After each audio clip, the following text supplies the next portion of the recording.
This is my second take of this video. I already recorded this video for like a good 20 minutes long video, not realizing that partway through my camcorder died. So there you go. I didn't realize it died till after I stopped recording, and I looked and I saw it was off. No noise telling me, no indication it was just off. So we're going to start over from the very beginning. And what is the very beginning, you may ask? Well, here it is. Let's begin. You probably saw on my Twitter last night, I posted that I had a big announcement that was coming out today on YouTube, and that's what this video is. And so I figure the best way to reveal what this announcement is not with my own words, but in a libel instead.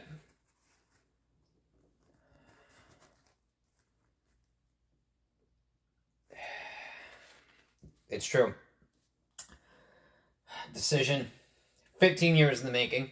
This was anything but an easy decision to make. This is never a decision a fan should ever have to make. And this is a very serious video, too. This isn't like a joke or anything like that. I actually mean this. Sports-wise, this is probably the hardest video I ever had to make. Where does the story begin? Well, it starts when, we go 10 years. We're 10 years into a playoff drought. And then I make a skit in response to the news of the meeting with Aaron Rodgers, where I did my own comedic take on the Jets meeting with Aaron Rodgers. And it was an exciting time. It was the most exciting time I had as a fan in a long time. And he signs right after I make that video, like a matter of days later. And it's going great. And then we get to opening day, and it's exciting. I even knew someone who was placing Super Bowl bets. They were that sure that good things were coming. And we had that excitement for what? All of 3 plays. 4th play, he tears his Achilles. Whatever. The front office makes it infinitely worse by deliberately choosing not to bring in an actual NFL quarterback to put in Rodgers' place. And they're insistent on an obviously terrible Zach Wilson, who's just clearly not a good quarterback. They literally had Carson Wentz knocking on their door, being like, hey, I want to work out with the team. Let me play. And then general manager Joe Douglas is like, we're good. Get out of here. We're good. We're good. And then what happens? We end up missing the playoffs because of historically inept quarterback play. So, okay. That was super unlucky, like test of rodeo over again. What happens? Next season, Rodgers is back.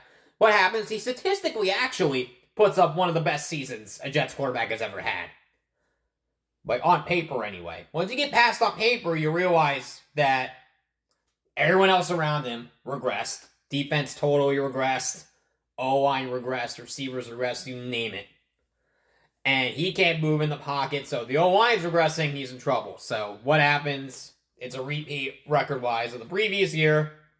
And the team gets blown up. They hire Aaron Glenn. And I was nervous about this from the start, because I have such a high reputation of Aaron Glenn. Keep in mind, I loved him as a player, as a corner. He was literally my favorite defensive player ever in Jets history before Darrelle Revis arrived. Ever! Yeah, you heard that right. So, I'm nervous because what is this hire? A defensive mind who has never been a head coach. If for whatever reason, Woody Johnson, our incompetent owner, that's his favorite thing to do ever since he got here in 2000. Every head coach he has hired since he got in here, all except one, has been a defensive-minded coach that has never been a head coach before in the NFL. Do you want to know what the one exception was? Adam Gase. Yeah, not really a good exception. I mean, look at it. Al Groh, defensive mind, never been a head coach. Herbert Edwards, who I actually like, defensive mind, never been a head coach. Rex Ryan, who I feel like we're too harsh on him. Defensive mind, never been a head coach. Todd Bowles, as I like to call him, or Bowles, whatever, it's his real name, defensive mind, never been a head coach. Then there's Gase, we all know. I knew as soon as the hire happened that was a disaster. And then you got Robert Saleh, defensive mind, never been a head coach. And Aaron Glenn, defensive mind, never been a head coach.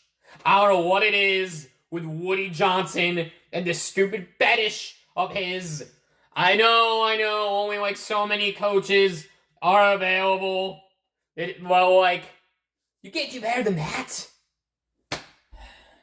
So, we had no choice. It's Aaron Glenn's time. It's his team. We go into his first season. Not expecting much. Backstage, it's going to be lower, honestly. I just wanted competitive football. That's all I wanted. I wanted a team that was competitive, that stayed in the game, even if they didn't win every week, which I didn't expect them to. And what happens? We have one of the most historically awful defenses in the history of the sport. 4 turnovers forced by the defense all year. And 0 interceptions. They literally set a record more unbreakable than Joe DiMaggio's hitting streak. Like, how is that even possible? They managed to do it. But by the way, when the New York Jets are involved, as long as it's negative, anything is possible. So, all of that really it was just the breaking point for me. It got to the point where it's, what's the upside here? What do I have to gain? This isn't fun. I don't enjoy it. Like, how do I put this? Like, there's no return on investment. I should be able to, as Sunday gets near during football season, every Sunday comes, I should be excited. I should be looking forward to watching my favorite team play every Sunday. My favorite team and my favorite sport play. I should be over the moon excited about it. I should have a great time. I shouldn't loathe it. I shouldn't despise it. It shouldn't feel like a school project to have to watch this team every week. It shouldn't feel like I have to force myself to do it, like I force myself to go to the dentist, you know? Like, that's not how this is supposed to work. That's not the agreement as a fan. That's not, like, I'm not a fan at that point. I'm a slave. I don't care if we demonetize this video. Do it. It's just, it got to the point where I know this might sound like I'm exaggerating, but I'm really not. It was truly affecting my mental health. It really was. Like, I was miserable, and it got to the point where this was happening for so long, it actually was bleeding into any other game I would watch, or I just can't help but think of the beyond unfair situation that I, as a fan, was in. Of like, why can't I have this? Even like the teams aren't that great, I'm like, I would take that in a heartbeat. Like, look at the Yankees, for example. Like, I don't love their manager or their GM or their owner, but would you not take that over the Jets? Like, it's all about perspective, and that's why, as both the Jets and the Yankees fan, I feel like I have such a unique perspective on that I feel like a lot of other Yankee fans probably don't have. You know?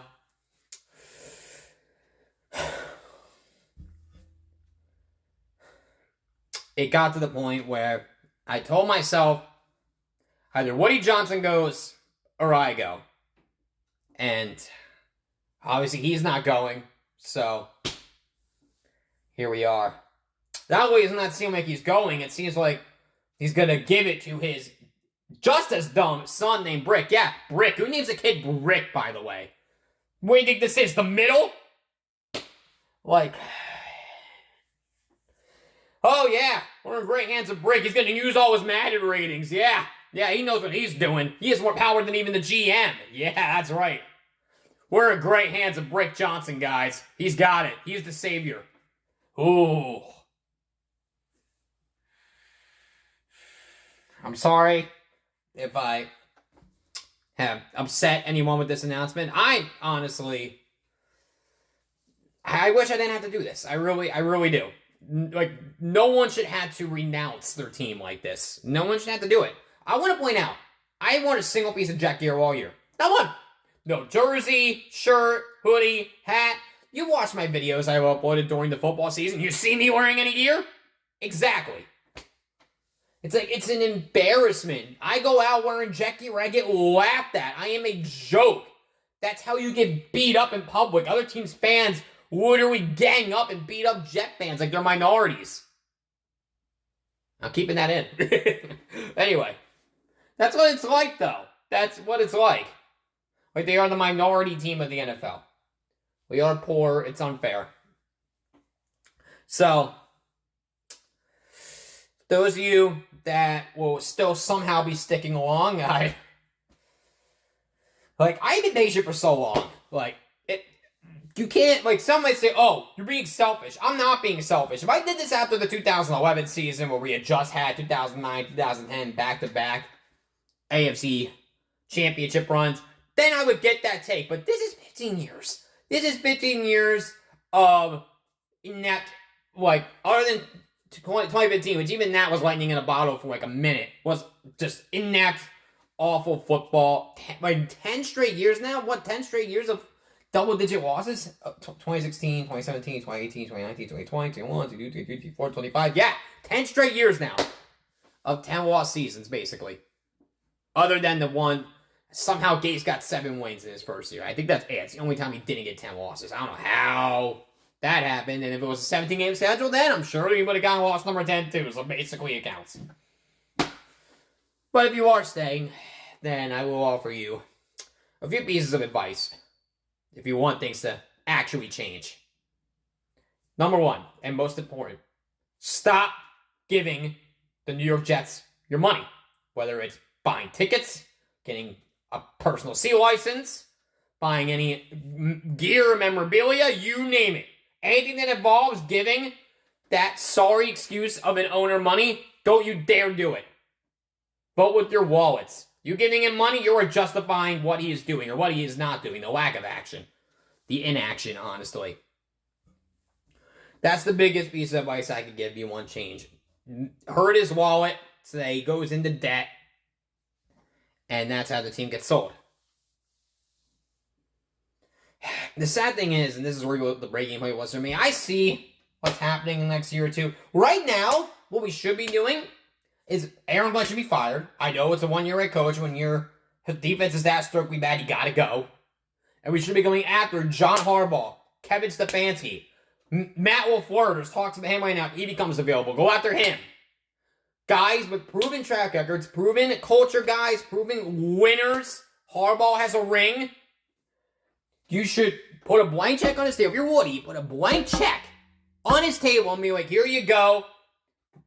However much money you want, here you go.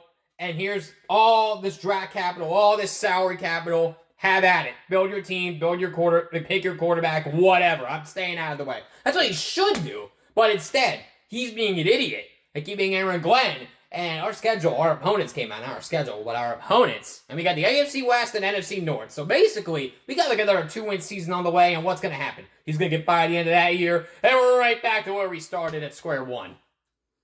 Breaking the house down, you know? That's why it's like, there's nothing there. There's nothing there. There's no hope. There's nothing I can lay my hand on being like, you know what? At least that's something we can build off of. There's nothing. There's nothing. But if you are somehow still staying as a fan, then, well, you must be the biggest masochist in history, first off. But second off, I wish you the best of luck. God knows you're going to need it. And, yeah, I think I said more in the other video, but I don't even remember. I'm kind of just rambling at this point.